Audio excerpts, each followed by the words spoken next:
Налян Седатпен ажырасқан жүр. Бұл тығырықтан шығар жол таппасақ болмас. Сен жоқ болсаң, менің өлгенім, мені тастама. Маған тағы бір мүмкіндік бер. Бейоғлыдағы ғимаратта бір жұмысшы қайтыс болыпты. Мынау не, Селен? Мынау не? Енді мен не істеймін? Әкеме не деймін?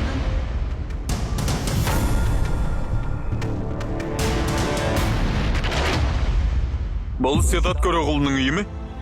Сол қонақ үйге жауапты мен болғандықтан тұтқынға алынам. Тест нәтижесі шықты. Өз аузымен айтайын деп едім.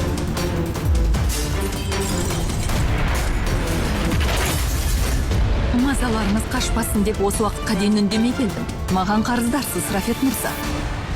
Күн сайын Қазақстанда құрсаудағы қыз